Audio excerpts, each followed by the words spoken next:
Chapter 1. The words of the preacher, the son of David, king in Jerusalem. Vanity of vanities, saith the preacher, vanity of vanities, all is vanity. What profit hath man of all his labor wherein he laboureth under the sun?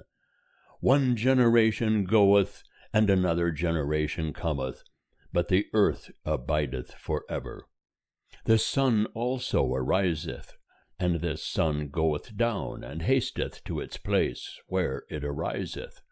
The wind goeth toward the south, and turneth about unto the north. It turneth about continually in its course, and the wind returneth again to its circuits. All the rivers run into the sea, yet the sea is not full. Unto the place whither the rivers go, thither they go again. All things are full of weariness. Man cannot utter it. The eye is not satisfied with seeing, nor the ear filled with hearing. That which hath been is that which shall be, and that which hath been done is that which shall be done. And there is no new thing under the sun. Is there a thing whereof it may be said, See, this is new? It hath been long ago in the ages which were before us.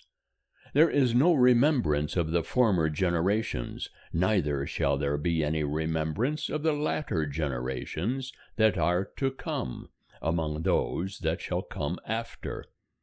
I, the preacher, was king over Israel in Jerusalem, and I applied my heart to seek and to search out by wisdom concerning all that is done under heaven. It is a sore travail that God hath given to the sons of men to be exercised therewith.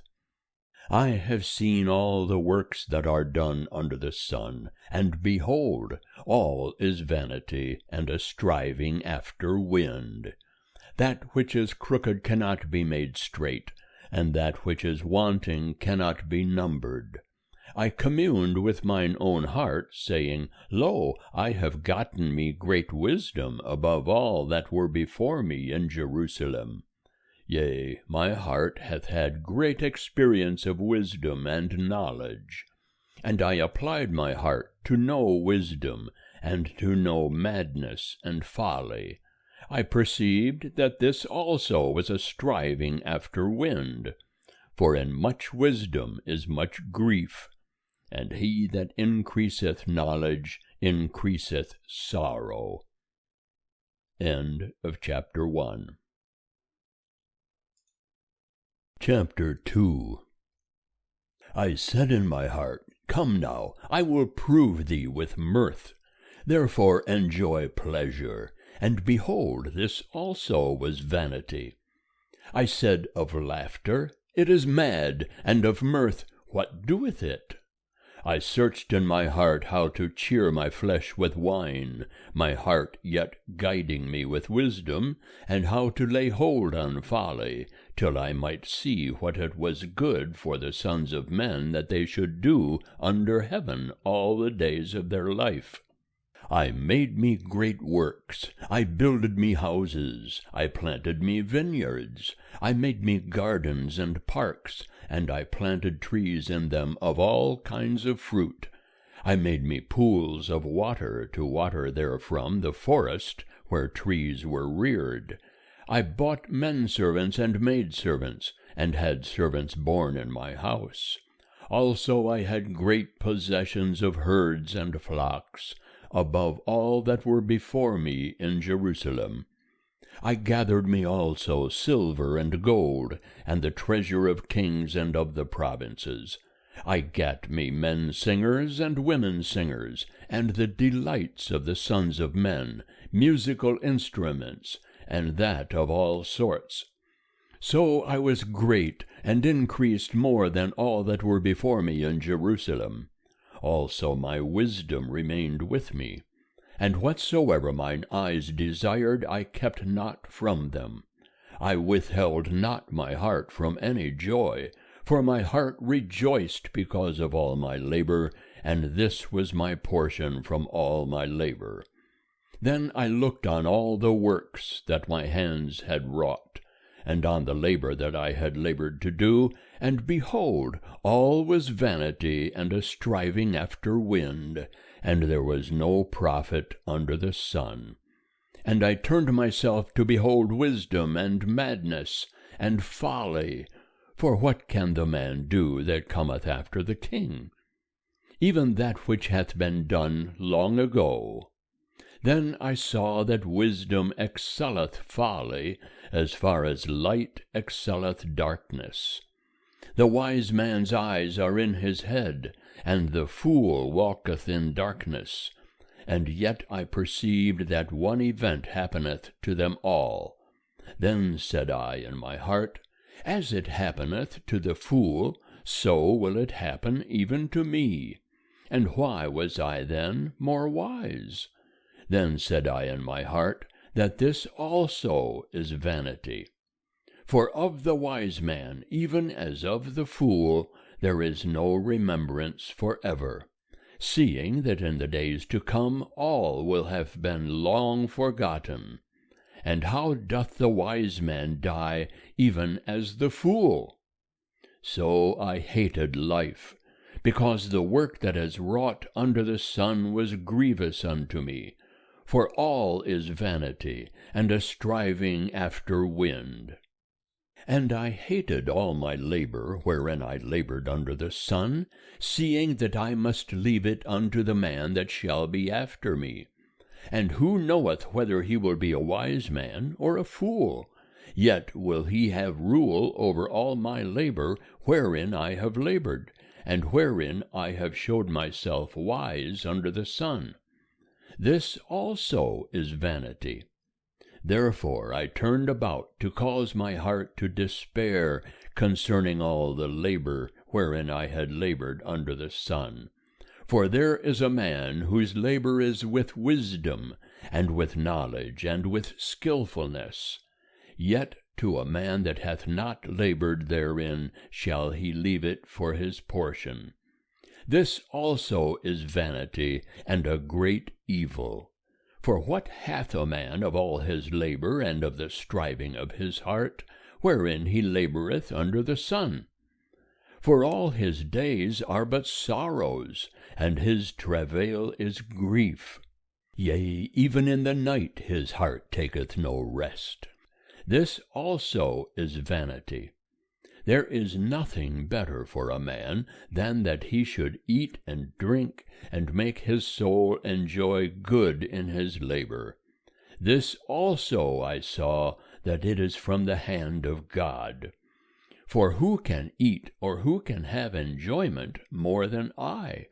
For to the man that pleaseth him, God giveth wisdom and knowledge and joy.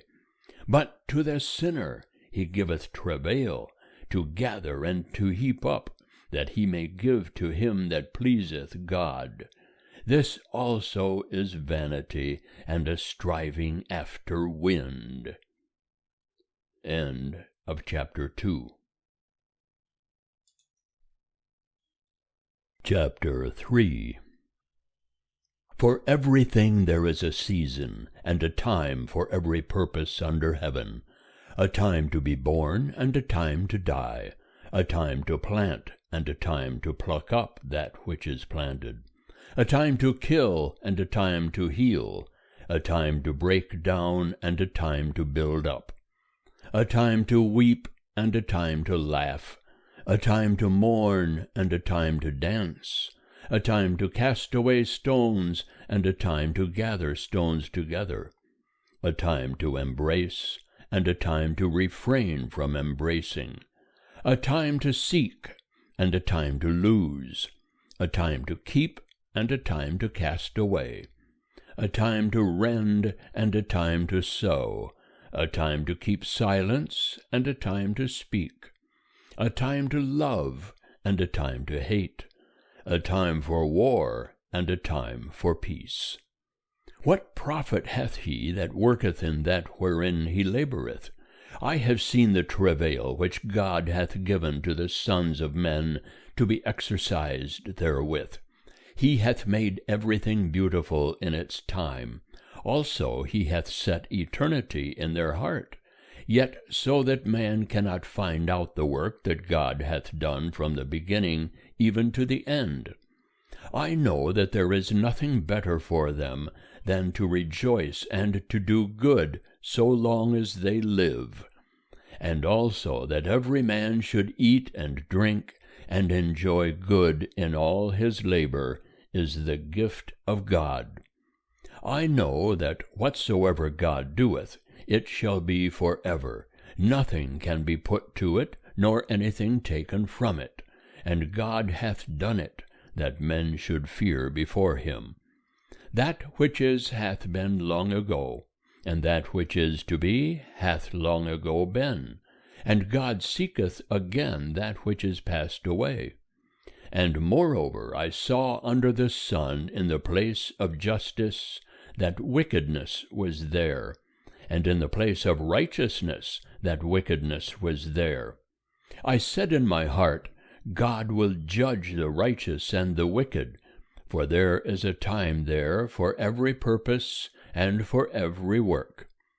I said in my heart, it is because of the sons of men that God may prove them, and that they may see that they themselves are but as beasts.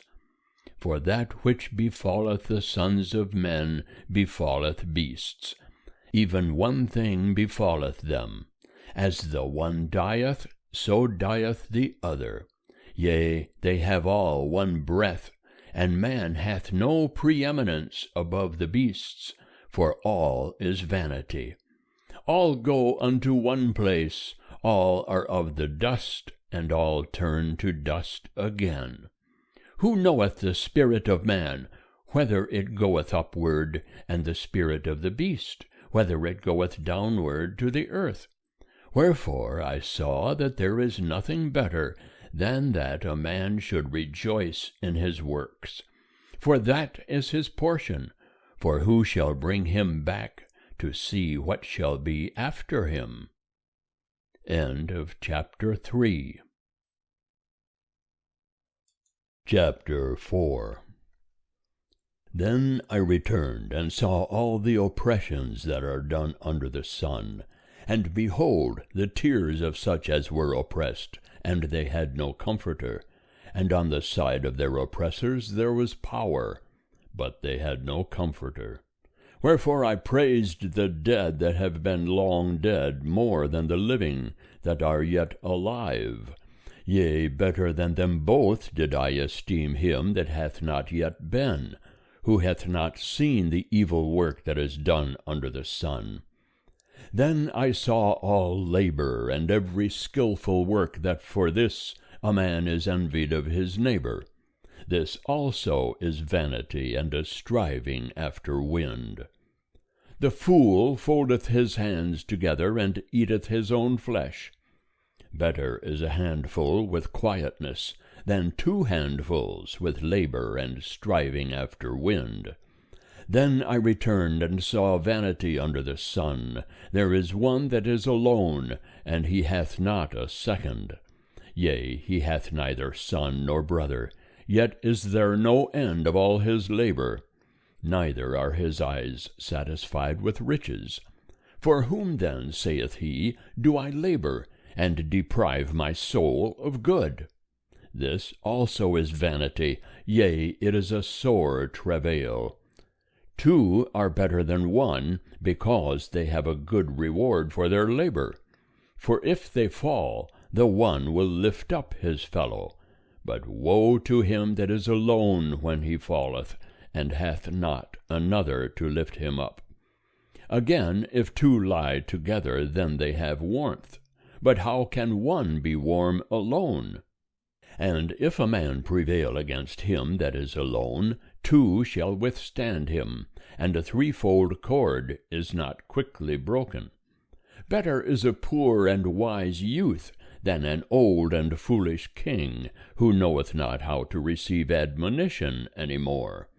For out of prison he came forth to be king, yea, even in his kingdom he was born poor. I saw all the living that walk under the sun, that they were with the youth, the second, that stood up in his stead. There was no end of all the people, even of all them over whom he was. Yet they that come after shall not rejoice in him. Surely this also is vanity, and a striving after wind. End of chapter 4.